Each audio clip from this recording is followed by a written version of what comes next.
முன்னாடி. சரிங்களா? இப்போ இந்த இரிகேஷனும் ட்ரிப்பும் ஜேஜெட்டு ரெண்டுமே கலந்து பண்ணும்போது உங்களுக்கு என்ன அட்வான்டேஜ்னு பார்த்தீங்க அப்படின்னிங்கன்னா, கோடை காலத்தில் வந்து மண்ணுக்கு தேவையான நீர் கிடச்சிருது. மிளகுக்கு தேவையான அட்மாஸ்பரிக் கிடைக்கணும் அப்படின்னிங்கன்னா நீங்கள் ஜேஜெட்டை ரன் பண்ணும்போது உங்கள் ஒரு மைக்ரோ கிளைமேட் வந்து உங்களுக்கு வந்து உண்டு பண்ணி கொடுக்கும்போது ஒரு விதமான சூழ்நிலையை வந்து தகவமைப்பை வந்து உங்களுக்கு தக்க வச்சுக்கிறதுக்கு வந்து இது ரொம்ப முக்கியமாக இருக்குது. சரிங்களா? ஓகே, இதோட என் டாப்பிக்கை நிப்பாட்டிக்கிறோம். ஒரு சின்ன ஒரு டீ பிரேக் அப்புறமா மிச்சத்தை கண்டினியூ பண்ணலாம். Okay, thank you.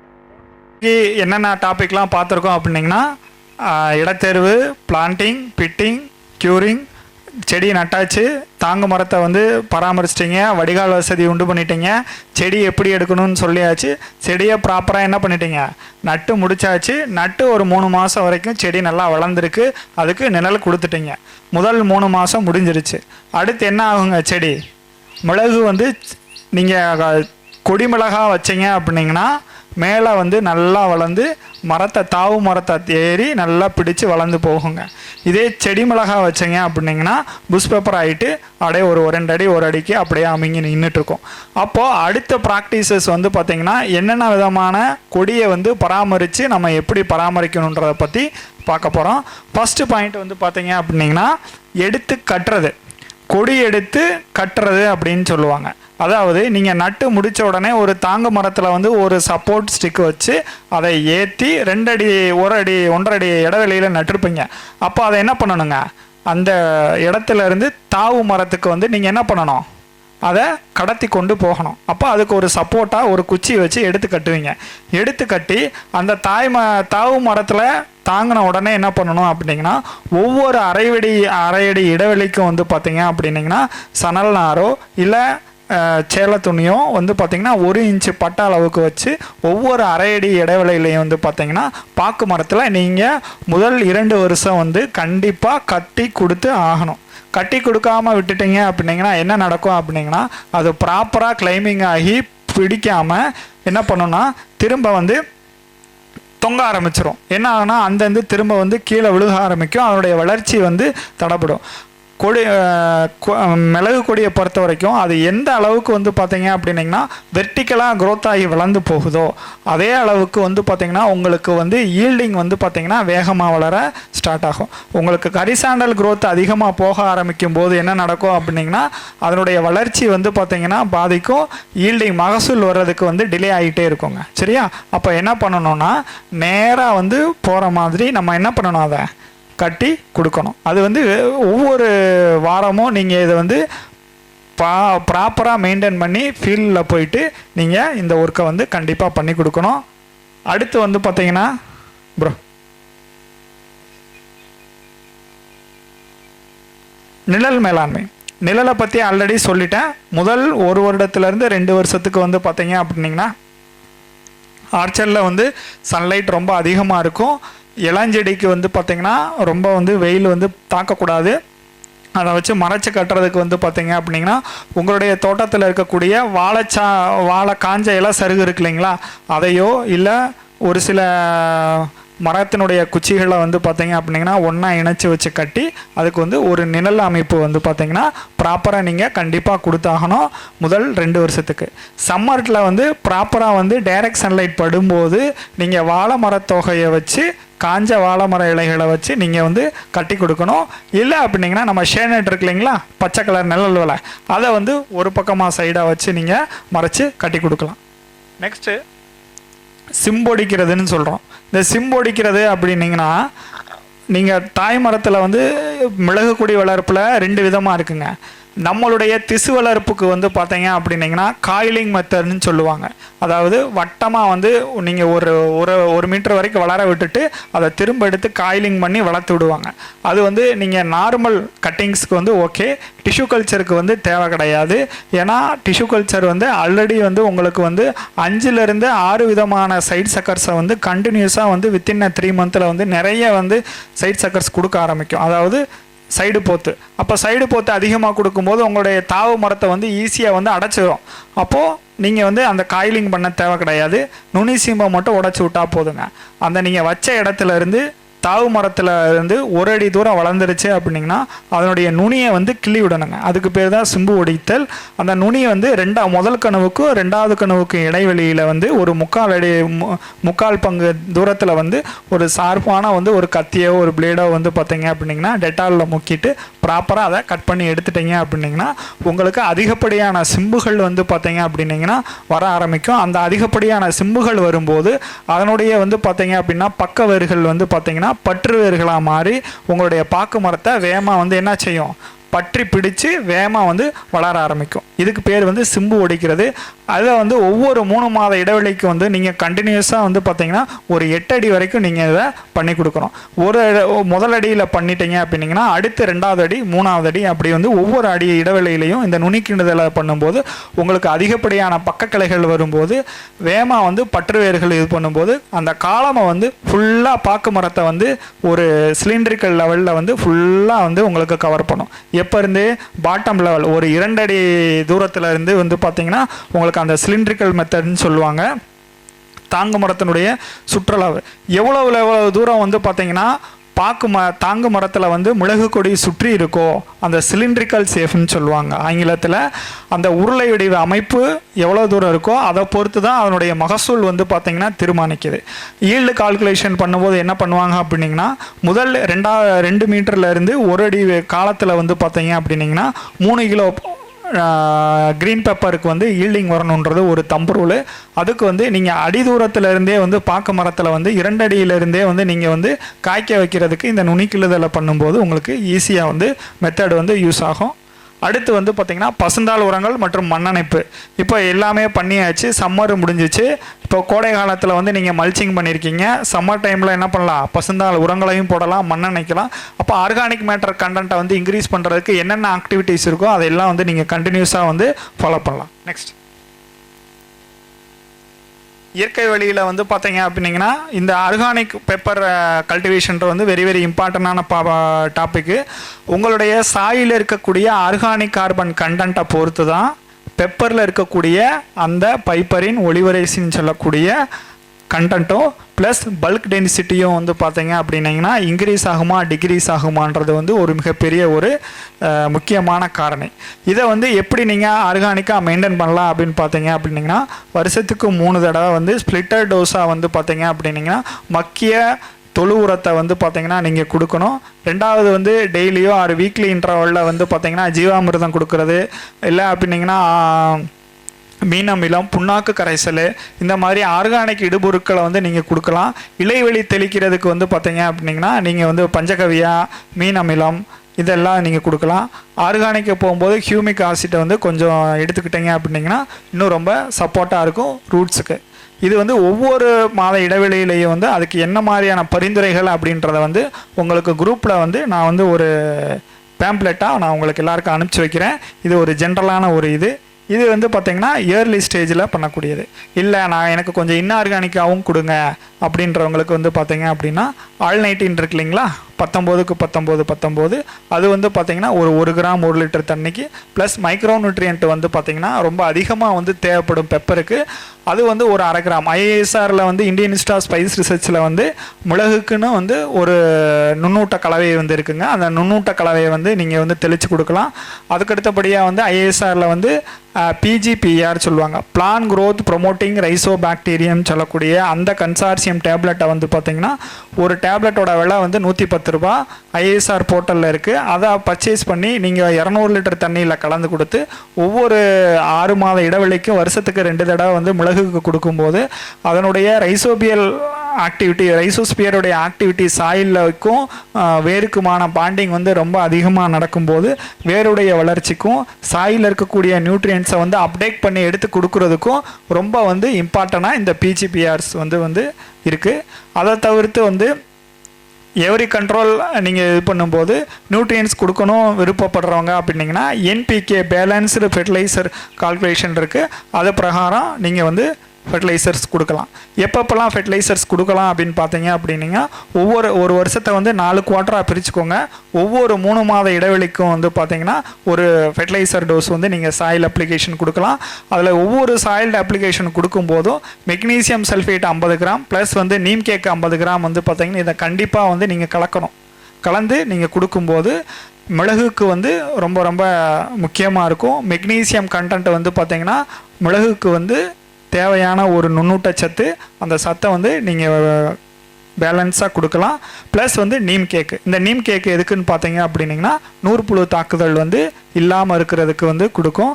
அடுத்து ஆர்கானிக் ப்ராடக்டில் வந்து ட்ரைகோடர்மா, சூடோமோனாஸு, வேமு, பெசிலஸு, பிக்கோனியான்னு சொல்லக்கூடிய நன்மை செய்யக்கூடிய பாக்டீரியல் ஃபங்கல்ஸ் எல்லாம் இருக்குது.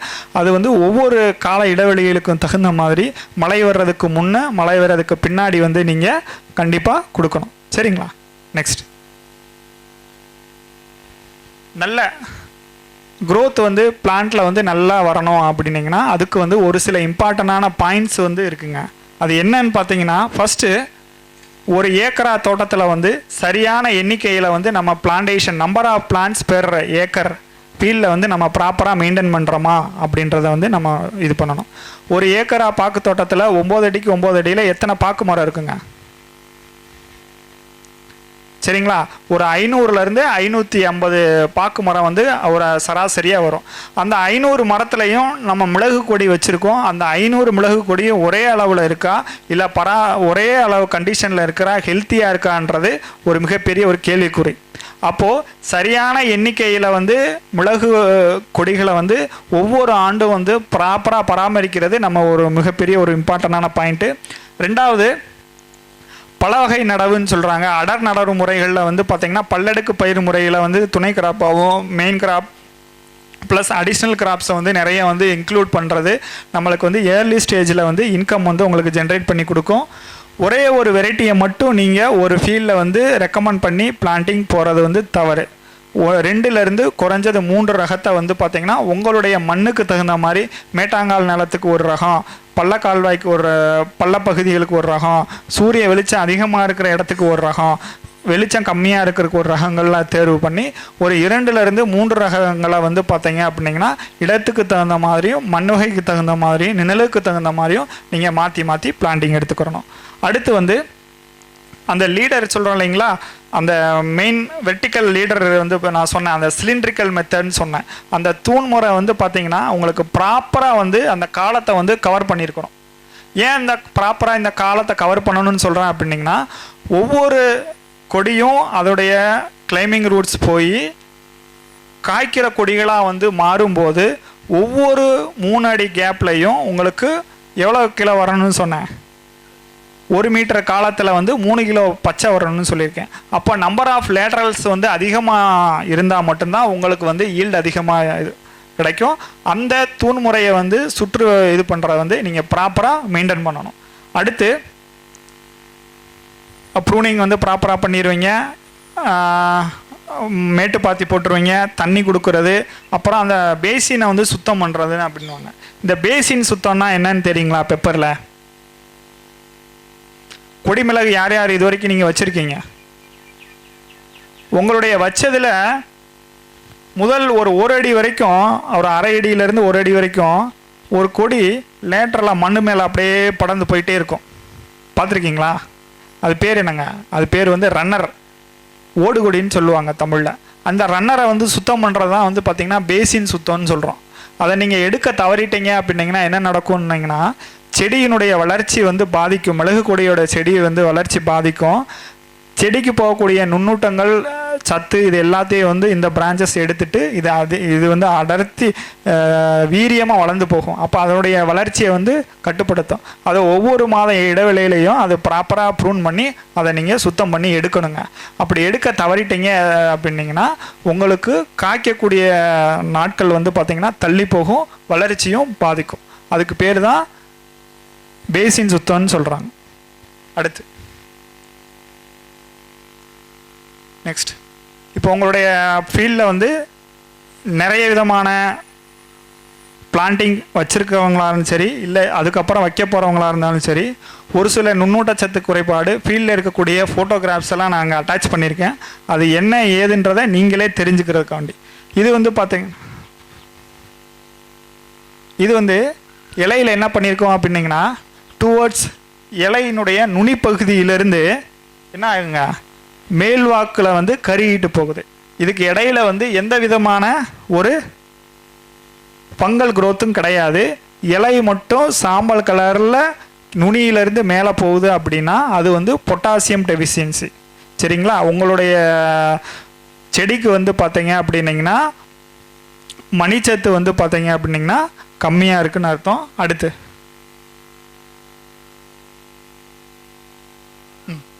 நெக்ஸ்ட், இது வந்து மெக்னீசியம் டெஃபிஷியன்சி. மெக்னீசியம் டெஃபிஷியன்சியோடைய சிம்டம்ஸ் எப்படி இருக்குன்னிங்கன்னா, இலைகளில் வந்து மெயின் வெயினில் பச்சை கலரில் இருக்கும். அந்த இன்ட்ரவெயினல் குளோரோசிஸ்ன்னு சொல்லுவாங்க ஆங்கிலத்தில்.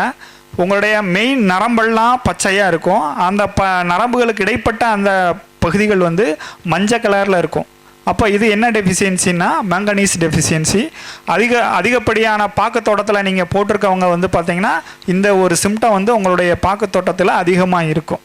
ஏன் அப்படின்னிங்கன்னா இதனுடைய மெக்னீசியம் டெஃபிஷியன்சி கம்மியாகிறதுக்கு ஒரு மிகப்பெரிய இது வந்து பார்த்திங்கன்னா ஃபோட்டோசிந்தட்டிக் ஆக்டிவிட்டி.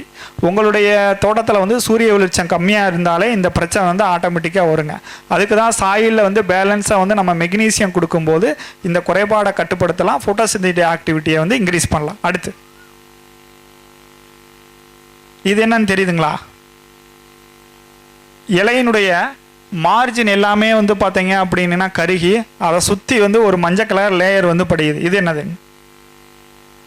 Phosphorus deficiency. உங்களுடைய வேர் வந்து பார்த்தீங்கன்னா ரெண்டு விதமாக இருக்கும்.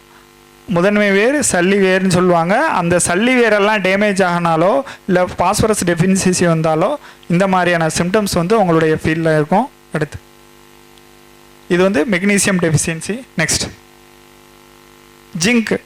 இலையெல்லாம் ஒரு மாதிரி சிறுத்து போய் அங்கங்கே குட்டி குட்டியாக இதாகி இன்டர்னோடல் லென்த் வந்து பார்த்திங்கன்னா குறையும். அதாவது ஒரு காம்புக்கும் அடுத்த காம்புக்குமான இடைவெளி குறுகி இலையினுடைய பரப்பளவு வந்து கம்மியாகும் போது இந்த மாதிரியான சிம்டம்ஸ் வரும். இதுக்கு வந்து ஜிங்க் டெஃபிஷியன்சிங்க. அடுத்து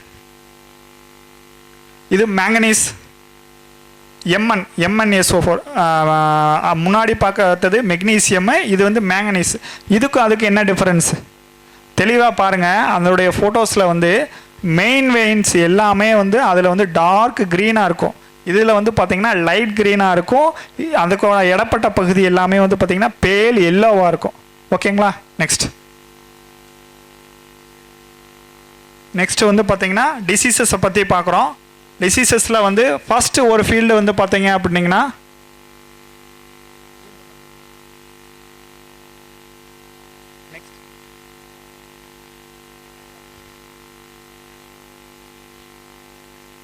கொடி வந்து பார்த்தீங்கன்னா எல்லாம் நல்லா வளர்ந்து மேலே போயிடும். இலையெல்லாம் கொட்டிட்டு கொடி மட்டும் நிற்குங்க.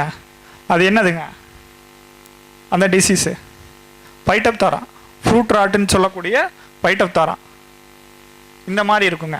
இலையெல்லாம் மஞ்சள் அடித்து கொட்டி போயிடும். இந்த மாதிரி இருக்கும். இது வந்து பார்த்திங்கன்னா பைட்டப்தோரா. சேம் சிம்டம் வந்து பார்த்திங்கன்னா ஸ்லோ டிக்ளைன் சொல்லுவாங்க. அதாவது கொடி எல்லா இலையும் வந்து பார்த்திங்கன்னா மஞ்சள் பழுப்பு நிறமாக மாறிடும். இலையெல்லாம் கொட்டாது, அப்படியே ஸ்டாண்டர்ட் குரோத்தாக 1 மாதம் 2 மாதத்துக்கு நின்றுக்கிட்டே இருக்கும். மெதுவாக ஒரு இலையாக கொட்ட ஆரம்பிக்கும். நுனி பகுதியிலேருந்து என்ன ஆகுனீங்கன்னா கொடி வந்து கருகிக்கிட்டே வரும். இது வந்து பார்த்திங்கன்னா மெதுவாடல். அது வந்து பார்த்திங்கன்னா திடீர் வாடல். இது பேர் வந்து மெதுவாடல். Quick wilt, slow wilt. அடுத்து கொடி அப்படியே வளர்ச்சி சுருங்கி இலையெல்லாம் கொஞ்சம் பச்சையாக இருக்கும். அங்கங்கே இலை கொட்டி போயிட்டு ஸ்டாண்டர்டு க்ரோத் ஆகி அப்படியே நிற்குங்க. இது எதனுடைய டெஃபிஷியன்சின்னு பார்த்தீங்க அப்படின்னிங்கன்னா இலையெல்லாம் நீங்கள் பார்க்கும்போது ஒரு 45லேருந்து 50 டிகிரி ஆங்கிளில் வந்து ஸ்ட்ரெயிட்டாக நிற்கும். ஆனால் இந்த இன்ஃபெக்ஷன் வரும்போது இலையெல்லாம் என்ன ஆகுனுங்க, கொஞ்சம் ஸ்லாண்டிங்காக தொங்குற மாதிரி இருக்கும். இது வந்து பார்த்திங்கன்னா இந்த சிம்டம் வந்து நூற்புழு தாக்குதல். நம்ம நெமட்டோடு இருக்கு இல்லைங்களா, நெமட்டனுடைய இன்ஃபெக்ஷன்.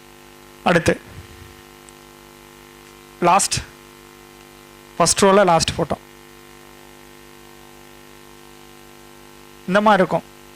இலைகளில் அங்கங்கே வந்து தேம்பல் விழுந்த மாதிரி மஞ்சளாக இருக்கும்.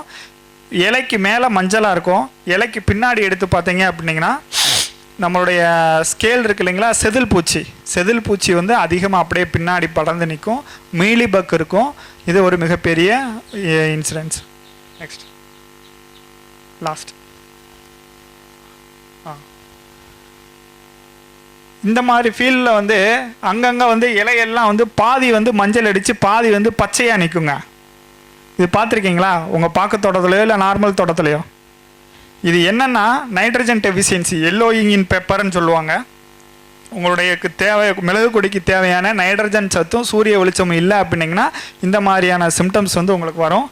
அடுத்து இது சன்ஸ்கிராச்சிங். அதிகப்படியான வெளிச்சம் டைரெக்டாக உங்களுடைய இலையில் படும்போது ஒரு வெளுத்த மஞ்சள் நிறமாக இதாகி ஃபுல்லாக இலையெல்லாம் கொட்டாது, அப்படியே ஸ்டாண்டர்ட் க்ரோத் ஆகி நிற்கும். இது டைரக்ட் சன்லைட்னால் வரக்கூடிய பிரச்சனை. அடுத்து இது கொடி ஒரு விதமாக மஞ்சளாக மாறுது. அங்கங்கே வந்து பார்த்தீங்க அப்படின்னிங்கன்னா அழுகி போய் கொஞ்சம் எல்லாம் நிற்கிது. இது எதனாலன்னு பார்த்தீங்க அப்படின்னிங்கன்னா உங்களுடைய தோட்டத்தில் தண்ணி அதிகமாக தேங்கி நிற்கும் போது இந்த மாதிரியான சிம்டம்ஸ் வந்து வர ஆரம்பிக்கும். சரிங்களா? நெக்ஸ்ட்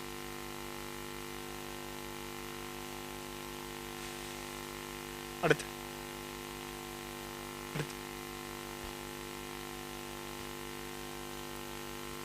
இது பாருங்க, ஜூம் அவுட் பண்ணியிருக்கேன்.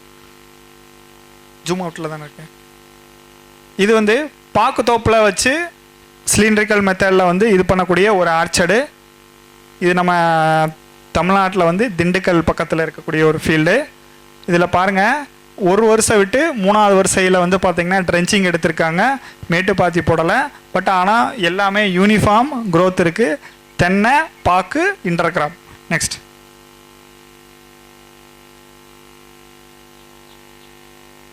அடுத்து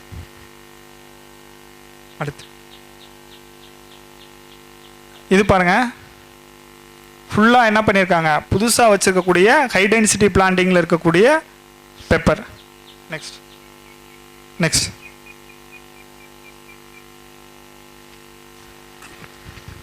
தேநீர் வந்து யாராவது சாப்பிடாதீங்க. தேநீர் மறுபடி வந்திருக்கு, சாப்பிடாதீங்க தான் போய் சாப்பிட்டு வந்துருக்கு.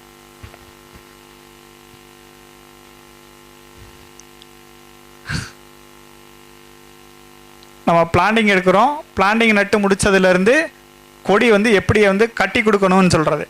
நான் வந்து 2 அடி தள்ளி வந்து செடி நட்டிருக்கோம் இல்லைங்களா, நட்டதுக்கப்புறம் ஒரு சப்போர்ட் குச்சி வச்சு எப்படி மரத்தில் வந்து தாவு மரத்துக்கு எடுத்து கொடுக்குறதுன்றது. நெக்ஸ்ட் இது பிட்டிங் எப்படி எடுக்கணும், பிட் க்யூரிங் எப்படி பண்ணணும், பிட் ஃபில்லிங் எப்படி பண்ணி ஆற வைக்கின்றத ஒரு ஃபோட்டோகிராஃப்ஸு. அடுத்து மல்ச்சிங், மூடாக்கு எப்படி கொடுக்கணுன்றத ஃபோட்டோ. மேட்டுப்பாத்தியில் எப்படி இது பண்ணுறது, ப்ளஸ் பாக்கு தோட்டத்தில் வந்து மூடாக்கு போட்டு தண்ணி எப்படி ஸ்ப்ரிங்க்லர் இருக்குன்ற ஃபோட்டோஸ். அடுத்து இந்த நிழல் வலையை வச்சு மறைச்சி கொடுக்கணும்னு சொன்னேன் இல்லைங்களா, சம் வைல்ட் அனிமல் டேமேஜு இல்லை காடு மாடு ஏதாவது வந்து ஆரம்ப கால பண்ணி ஏதோ வந்து பார்த்திங்கன்னா ஏர்லி ஸ்டேஜில் வந்து நம்ம வந்து செடியை வந்து தாக்காமல் இருக்கிறதுக்கு இந்த மாதிரி வந்து ஒரு மூங்கில் குச்சியோ ஏதோ ஒன்று வச்சு நம்ம மறைச்சி வந்து கட்டி கொடுக்கணும். அடுத்து இது ட்ரிப் இரிகேஷன், அதோடலேருந்து 1/2 அடியிலேருந்து 1 அடி வந்து தள்ளி வந்து செடிக்கு பக்கத்தில் வந்து கொடுக்குறது.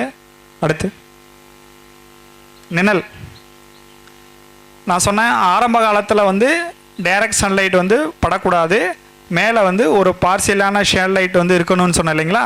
தென்னை மட்டை இல்லைன்னா பாக்கு மட்டைகளை வச்சு மறைச்சி நம்ம இந்த மாதிரி வந்து கொடுக்கணுங்க. அடுத்து 2வது இந்த பேசின் இதில் வந்து பசுந்தாள் உரங்களை பற்றி பேசணும் இல்லைங்களா, அந்த பேசினை சுற்றி வந்து மைக்ரோ கிளைமேட்டை உண்டு பண்ணுறதுக்கு என்ன பண்ணுறோம், பசுந்தாள் உரங்களை வந்து விதைச்சி விட்றோம். சனப்பை, டென்சியா, கொழுஞ்சி இந்த மாதிரி இருக்கக்கூடிய சனப்பை இந்த மாதிரி பசுந்தாள் உரங்களை விதைக்கும் போது மைக்ரோ கிளைமேட் அங்கே வந்து எப்பயுமே இருக்கும். ஒரு இயற்கையான ஒரு மூடாக்கு மாதிரி இருக்கும். நம்மளுக்கு வந்து அதிகப்படியான காற்றோட்டம் கிடச்சிட்டே இருக்கும்.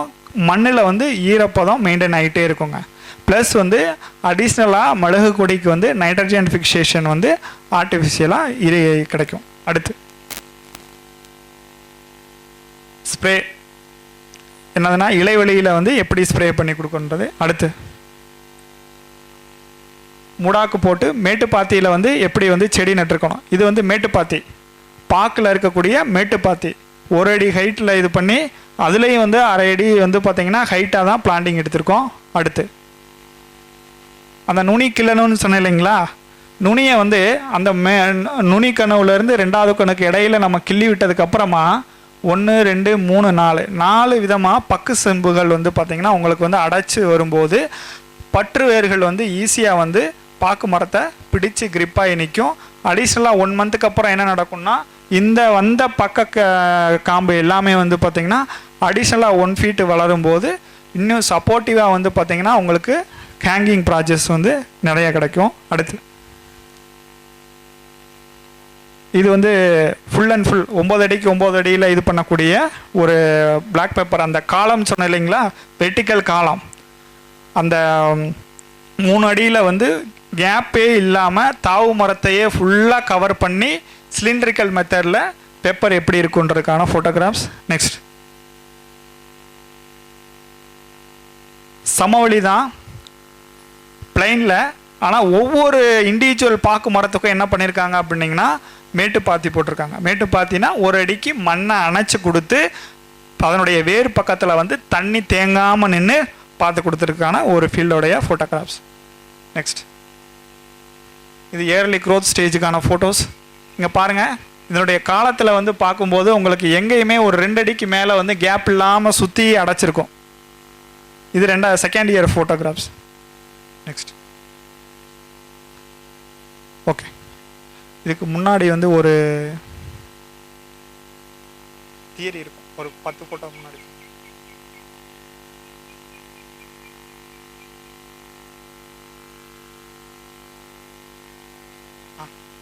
ப்ரோ முன்னாடி இப்போ எல்லாமே பார்த்ததை பற்றி எல்லாத்தையும் ஒரு சுருக்கமாக ஒரு முக்கியமான ஒரு 10 பாயிண்ட்ஸை பற்றி எல்லாம் ஒரு ஜென்ரலாக ஒரு அவுட்லைனை பற்றி பார்க்குறோம். நம்ம வந்து கருமிளகு உற்பத்தி பண்ணுறதுக்கு தேவையான வந்து பார்த்திங்கன்னா ஒரு முக்கியமாக வந்து ஒரு 10 பாயிண்ட்ஸ் என்னென்னா, அதிக மகசூல் தரக்கூடிய என்ன பண்ணுறோம், ரகங்களை தேர்வு செய்கிறோம். இடத்தேர்வு, காலநிலைக்கு தகுந்த மாதிரி தேர்வு பண்ணுறோம். தரமான நடவு பொருட்களை வந்து வாங்குகிறோம். தரமான நடவு பொருள்னால் என்னங்க, செடி எங்கே வாங்குகிறோம், குவாலிட்டியாக வாங்குகிறோமா, என்ன மாதிரியான செடிகளை வாங்கி நடுறோன்றதுக்கு. அடுத்து சரியான அடர்த்தி, செடி அடர்த்தினா ஒரு தாங்கு மரத்துக்கு பாக்குக்கு 1 மரம் இருந்தால் போதும். அது ஹைப்ரிடுக்கு. நாட்டு மரங்களாக இருக்குது, ரொம்ப வந்து பருமன் அதிகமாக இருக்குன்னு போது நீங்கள் 1லேருந்து 2 செடி நடலாம். இது வந்து பாக்குக்குங்க. இதே இது வந்து நான் வந்து டிம்பர் மரத்துக்கு போகிறேன் அப்படின்னீங்கன்னா உங்களுக்கு குறைஞ்சது வந்து 2 செடி நடணும். ஒவ்வொரு தாவு மரத்துக்கும் அதுக்கு தகுந்த மாதிரியான செடியினுடைய அடர்த்திக்கு தகுந்த மாதிரி நீங்கள் நம்பர் ஆஃப் பிளான்ட்ஸை வந்து பிளான்டிங்க்கு வந்து போகணும். நல்ல வடிகால் வசதி இருக்கணும். அதோடைய பேசினை வந்து சுத்தமாக க்ளீன் பண்ணி நீட்டாக வச்சுருக்கணும். இயற்கை இடுபொருட்களை வந்து ப்ராப்பராக வந்து ஒவ்வொரு குவார்ட்டருக்கு தகுந்த மாதிரி வந்து நீங்கள் சரியான முறையில் வந்து நீங்கள் கொடுத்துக்கிட்டே ஆகணும்.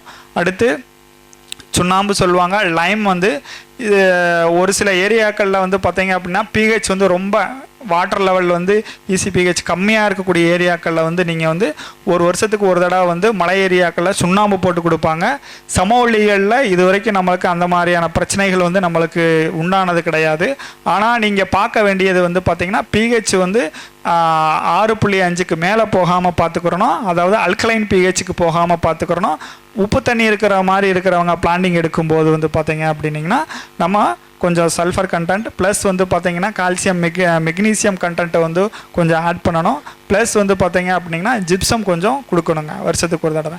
அதை உங்களுடைய வாட்டரையும் சாயிலையும் டெஸ்ட் பண்ணி நீங்கள் செக் பண்ணி பார்த்துக்கலாம். அடுத்து மண் அணைக்கிறது,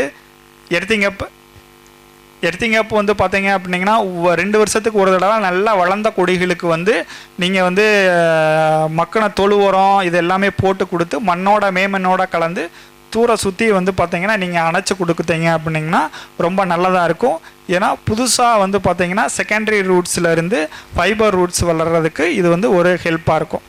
அடுத்து நுண்ணூட்டச்சத்து, மிளகுல வந்து சமவெளியில் நம்ம பிளான்டிங் எடுக்கும் போது அதிகமாக நம்ம ஃபேஸ் பண்ணக்கூடிய ஒரு விதமான ப்ராப்ளம் வந்து இந்த நுண்ணூட்டச்சத்து தான். அந்த நுண்ணூட்டத்தை வந்து ப்ராப்பராக நம்ம கண்டறிஞ்சு அதை வந்து எந்த ஸ்டேஜில் என்ன மாதிரியான கொடுக்கணுன்ற வந்து பார்த்திங்கன்னா ஃபோலியார் ஸ்ப்ரே நீங்கள் கொடுத்தீங்க அப்படின்னிங்கன்னா இந்த ப்ராப்ளத்தை வந்து நீங்கள் வந்து அவாய்ட் பண்ணலாம். அடுத்து மல்ச்சிங் மூடாக்கு, அடுத்து ஒவ்வொரு பருவமழைக்கும் முன்னாடியும் பின்னாடியும் என்ன மாதிரியான பண்ணணும் அப்படின்னா நீரை பற்றி சொன்னோம். ஒரு செடிக்கு ஆரம்ப காலத்தில் வந்து பார்த்தீங்க அப்படின்னா மிளகு செடிக்கு வந்து நீர்ப்பாசனம் எவ்வளோ அப்படின்ற பேம்ப்ளெட் எல்லாம் நான் உங்களுக்கு கொடுக்குறேன். நெக்ஸ்ட் தம்பி, நிழல் மேலாண்மையை பற்றி நல்லா தெளிவாக புரிஞ்சுக்கிட்டோம். நிறைய அதை பற்றி பேசியாச்சு. நெக்ஸ்ட் வந்து பார்த்தீங்கன்னா நோய் மேலாண்மை. நோய் மேலாண்மையில் வந்து நான் உங்களுக்கு ஒரு மிகப்பெரிய ஒரு இம்பார்ட்டண்டானது என்ன சொல்கிறேன் அப்படின்னிங்கன்னா போர்டோ கொடுக்குறதுன்னு சொல்லுவாங்க. போர்டோ கலவை கொடுக்குறது. இந்த மலைக்கு முன்னாடி ஒரு தடவை, மலைக்கு பின்னாடி ஒரு தடவை கண்டிப்பாக நீங்கள் பாக்கு தோட்டத்தை வச்சுருக்கிறவங்க கண்டிப்பாக வந்து நீங்கள் போர்டோ கொடுத்தே ஆகணும். எதுக்கு கொடுக்குறீங்க? நீங்கள் பாக்குக்கும் கொடுத்தாலும் நல்லது, மிளகுக்கு கொடுத்தாலும் ரொம்ப ரொம்ப நல்லது. ஏன்னா உங்கள் பாக்குக்கும் மிளகுக்கும் ஒரே விதமான நோய் தான் வரும், வாடல் நோய், வேரலுகள், தண்டல்கள். இதை வந்து பார்த்தீங்கன்னா அவாய்ட் பண்ணி கொண்டு போகிறது ஒரு இயற்கையான ஒரு மெத்தடில் நம்ம போகிறது போர்டோ கலவை 1% கண்டிப்பாக நீங்கள் இது பண்ணி கொடுக்கணும். சரிங்களா? ஓகே. இதை தவிர்த்து வந்து பார்த்தீங்கன்னா பூச்சிகளை பற்றி நான் ஒரு முக்கியமாக 2 பூச்சியை பற்றி மட்டும் பேசினேன். ஒன்று மீலிபக்கு, செதில் பூச்சி, அந்த த்ரிப்ஸு. இதுதான் மேஜராக வரக்கூடிய பெஸ்ட்டு. அதுக்கு நீங்கள் வந்து ஆர்கானிக்காக பண்ணுறவங்க வந்து நீம் ஆயில் ஸ்ப்ரே பண்ணிங்கன்னா கண்ட்ரோல் ஆகிரும். இல்லை வேறு ஏதாவது உங்களுக்கு அடிஷ்னலாக வேணும் அப்படின்னிங்கன்னா நீங்கள் கான்டாக்ட் பண்ணி இது பண்ணலாம். ஃபஸ்ட்டு ஸ்லைட் ஓகேங்களா? எங்களுடைய ஆஃபீஸ் வந்து தமிழ்நாட்டில் வந்து உடுமலைப்பேட்டையில் வந்து இளையமுத்தூர்ன்ற இடத்துல வந்து எங்களுடைய ஃபார்ம் இருக்குங்க. R&D farm, research and development farm. எங்களுடைய நர்சரி அங்கே தான் இருக்குது. உங்களுக்கு இது சம்மந்தமாக ஏதாவது மிளகு பயிர் சம்மந்தமான நாற்றுகள் தேவையாக இருந்தாலும் சரி, இல்லை ஃபீல்டு லெவலில் இருந்த சந்தேகமாக இருந்தாலும் இந்த நம்பருக்கு வந்து நீங்கள் காண்டாக்ட் பண்ணலாம். அப்படி ஃபோன் எடுக்காத பட்சத்தில் நீங்கள் வாட்ஸ்அப்பில் மெசேஜ் பண்ணிங்கன்னா நானே உங்களுக்கு வந்து திரும்ப அதுக்கான ரெமெடி என்னவோ அதை நான் உங்களுக்கு கொடுக்குறேன். ஓகேங்களா? Okay, thank you. சரி கார்த்தி, உங்கள் நடவு முதல் அறுவடை வரை உங்களுடைய கருத்துக்களை அருமையாக தொகுத்து வழங்குனீங்க. இதில் என்ன கேட்டீங்க? செடி மிளகு, குறுமிளகுங்களா? இப்போ கொடி, மிளகு கொடியில் மொத்தம் 3 வகையான கொடி சொல்லலாம். ஒன்று சொன்னாருங்களா, கீழே நிலத்தில் ஓடக்கூடிய ரன்னர்னு சொன்னாங்களா, அது ஒன்றுங்க. மரத்தில் ஏறுகொடின்னு சொல்லுவோம், செங்குத்தாக மரத்தில் ஏறுறது. 3வது அந்த காய்ப்பு வரக்கூடிய மிளகு, காய்ப்பு சரம் வரக்கூடிய பக்கவாட்டு கொடிகள், லேட்ரல்ஸ்ன்னு சொல்லுவோம் இங்கிலீஷில், பக்கவாட்டு கொடிகள். நீங்கள் வந்து அந்த ஏறு கொடியிலையோ அல்லது மண்ணில் போகக்கூடிய ரன்னர்லேயோ நம்ம செடி ஒட்டு போட்டு அல்லது பதியம் போட்டு எடுத்து வச்சோமா உங்களுக்கு அந்த பர்சன்டேஜ் ஆஃப் சக்ஸஸ் அதிகமாக இருக்கும். அதே மாதிரி 2வது வருடமோ அந்த ஏறு கொடியாக இருந்தால் 2வது வருடம் காப்பு, இந்த பக்கவாட்டு கொடியாக இருந்தால் 3ஆம் வருடத்துல காய்ப்பு கிடைக்கும். சரிங்களா? ஆனால் இந்த பக்கவாட்டு கொடி இருக்கு இல்லைங்களா, அதில் நாம் வந்து அது செடியை உற்பத்தி பண்ணி அதை வந்து பதியம் போட்டு உற்பத்தி பண்ணும்போது சக்ஸஸ் ரேட் குறைவாக இருக்கும். ஆனால் உங்களுக்கு அந்த ஆண்டுலேருந்தே காய்க்க ஆரம்பிக்கும். இல்லைங்க, ரன்னர் இல்லைங்க, பிரான்ச்சஸ் சைடில் நீங்கள் பார்த்துருக்கீங்களா? பிரான்ச்சஸ் ஒரு ஏதாவது ஸ்லைடு ஒன்று போடுங்கண்ணே பார்த்து. 3 வகையான கொடி, இதெல்லாம் புரிஞ்சுக்கங்க. மண்ணில் ஓடக்கூடியது தான் நீங்கள் வந்து எடுத்து பெரும்பாலும் பதியம் போடுவாங்க. அடுத்தது மரத்தில் செங்குத்தாக ஏறக்கூடிய கொடி, அது 2லேயுமே காய்ப்பு இருக்காது. அந்த செங்குத்தாக ஏறக்கூடிய கொடியிலேருந்து பக்கவாட்டில் வந்து கிளைகள் பரப்பி வரும். அந்த பக்கவாட்டு கிளைகளில் தான் உங்களுக்கு காய்ப்பு இருக்கும். இது எல்லாமே பக்கவாட்டு கொடிகள் தான். மரத்தில் ஸ்ட்ரைட்டாக போகிறது இன்னும் கொஞ்சம் சின்ன. அடுத்ததுப்பா, அந்த பக்கவாட்டு கொடி நம்ம வந்து பதியம் போடும்போது சக்ஸஸ் ரேட்டு குறைவாக இருந்தாலும் அது கீழே அந்த வருடமே காய்க்க ஆரம்பிக்கும். கீழே செடி கண்டிஷன்லேயே இருக்கும். அதுவும் ஒரு 7 ஆண்டுகள் 6-7 ஆண்டுகள் நம்ம வந்து ப்ரூனிங் பண்ணாத அப்படியே வளர்த்துனோமா அது கொடிமிளகா மாறுவதற்கும் வாய்ப்பு இருக்குது. ஆனால் அது கொஞ்சம் லாங் கோர்ஸ். சரி, அடுத்தபடியாக நம்மளுடைய பொள்ளாச்சியிலிருந்து நம்முடைய மருத்துவர் ஐயா மூர்த்தி அவர்கள் வந்திருக்காங்க. நம்ம ஏற்கனவே கூட சொன்னேன், பல்லடுக்கு பயிர் சாகுபடின்னு சொல்லிட்டு மல்டி லேயர் கிராப்பிங்னு சொல்லிட்டு இங்கிலீஷில் சொல்லுவோம். அதிகமான சூரிய வெளியை தாங்கி வளரக்கூடிய மரங்களை மேலேயும், இதமான சூழலில் வளரக்கூடிய அடுத்த பயிர்களை கீழையும், நிழல்லையே வளர்ந்து பயன் தரக்கூடிய செடிகளை நிலப்பரப்பை ஒட்டியும் நம்ம பயிர் பண்ணுவது தான் பல்லடுக்கு சாகுபடியாக 3 அடுக்கு 5 அடுக்கு 7 அடுக்குன்னு சொல்லி நம்ம சூழலுக்கு தகுந்த மாதிரி நம்ம என்னென்ன பயிர்களை செலக்ட் பண்ணுறோமோ அதை பொறுத்து நம்ம மாற்றிக்க முடியும். அதில் வந்து அவருடைய பண்ணையை மிகச்சிறந்த வடிவமைச்சிருக்காரு. நாங்கள் எல்லாம் நேரில் அங்கேயே போய் பார்த்துருக்கோம். அங்கேயே ஒரு கூட்டத்தையும் நடத்தியிருக்கோம். இதே மாதிரி ஒரு பயிற்சி நடத்தியிருக்கோம். இந்த பயிற்சி நாங்கள் அங்கங்கே அந்தந்த விவசாயிகளுடைய தோட்டத்தையும் நடத்துறதுக்கு என்ன காரணம் அப்படின்னா, நாம் நேரடியாக அதாவது செயல்வழி கற்றல் அப்படிங்கிற மாதிரி நாமளே நேரடியாக பார்த்து சீயிங் இஸ் பிலீவிங்னு சொல்லி இங்கிலீஷில் சொல்லுவோம் இல்லைங்களா. நாம் கண்ணால் பார்த்தா தான் நம்ம வாயில் சொன்னால் இந்த செடி அப்படி இருக்குது இப்படி இருக்குன்னு சொன்னால் நம்ம நம்ப மாட்டோம். அதை அவங்களே தெரிஞ்சுக்கணும். இதில் 2 விஷயம். ஒன்று, அவர்கிட்ட நம்ம கற்றுக்கலாம், அல்லது அவர் ஏதாவது தவறு செஞ்சிருந்தா அந்த பர்டிகுலராக அந்த தோட்டத்தை உரிமையாக செடி பேப்பர்லாம் வந்து 6 மாசத்துல பழம் கொடுக்க ஆரம்பிக்கும். பாருங்க வச்சு வந்து பழம் கொடுக்க ஆரம்பிச்சிருச்சு. பாருங்க எவ்வளோ பேப்பர் வந்துச்சுன்னு பாருங்க. இங்கே சமவெளியில் இதெல்லாம் ஃபுல்லாக வர ஆரம்பிச்சிருச்சு. இது வந்து ஒரு 6-7வது பயிற்சி. ஒவ்வொரு பகுதியிலையும் நாங்கள் வந்து நடத்திட்டு இருப்போம். ஒருவேளை உங்களில் யார் தோட்டத்திலேயாவது இதை விட சிறப்பாக நீங்கள் வந்து செயல்பட்டு இருந்தால் அங்கே ஒரு பயிற்சி ஏற்பாடு பண்ணலாம்னு சொன்னாலும், எங்களை பக்கத்தில் இருக்கிறீங்களா ரொம்ப வசதியாக இருக்கும் அப்படின்னு சொல்லி நினைச்சாலும் எங்களை தொடர்பு கொள்ளலாம். அங்கேயும் நம்ம வந்து பயிற்சி நடத்த தயாராக இருக்கோம். நல்லது, கவனிங்க. இது வந்து நம்ம நிலத்தில் கீழே போகிறது சைடு ரன்னர், கிரவுண்ட் ரன்னர்னு சொல்லிட்டார் இல்லைங்களா. இதுதான் வந்து ஏறுகொடி, வெர்டிகல் ஷூட்டிங் சொல்லி நேராக போகிறது. அதுக்கு பதிலாக இங்கே சைடில் வருது இல்லைங்களா, இதுதான் வந்து லேட்டரல்ஸ். இந்த பக்கவாட்டு கொடிகளில் தான் நமக்கு வந்து ஸ்பைக்ஸ், அந்த மெழுகு சரங்கள் உருவாகும். அங்கே தான் நமக்கு காய்ப்பு உருவாகும். அந்த காய்ப்பு கிடைக்கிற பகுதியை மட்டும் நாம் எடுத்து பதியம் போட்டு அதை செடியை வளர்த்துறது பேர் தான் செடி மிளகு. இது எல்லா ரகத்துலேயும், இப்போ கர்சர் சொன்னார் இல்லைங்களா, பல ரகங்கள் சொன்னார். அந்த எல்லா ரகத்திலையும் இந்த பக்கவாட்டு கொடிகள் இருக்கும். அந்த பக்கவாட்டு கொடிகள் மூலம் நம்ம வந்து செடியை உருவாக்க முடியும். அதனால் இது வந்து ரகங்கள்லாம் கிடையாது. செடி மிளகுனா தனியார் ரகம் அப்படிங்கிறதான் கிடையாது. எல்லா ரகத்திலிருந்தும் செடி மிளகையும் உருவாக்க முடியும், கொடிமிளகும் உருவாக்க முடியும். கொடிமிளகுங்கிறது 2 ஆண்டுகள் 3 ஆண்டுகள் கழித்து பலன் கிடைக்கும். செடி மிளகு அந்த ஆண்டே பலன் கிடைக்கும். அந்த அளவுக்கு தெரிஞ்சிட்டா போதும். மேலே நம்ம பெருமையை தெரிஞ்சுக்கலாம். ஐயா வாங்க ஐயா. இதுவரை நமக்கு வந்து இந்த மிளகு வளர்ப்பு பற்றி அருமையான ஒரு வகுப்பு எடுத்த திரு கார்த்திக் அவர்களுக்கு, ஜெயின் கார்த்திக் அவர்களுக்கு, நம்முடைய சமவெளி மிளகு சாகுபடியாளர் சங்கத்தினுடைய தலைவர் திரு ராமசாமி ஐயா அவர்கள் நினைவு பரிசு வழங்குவார்.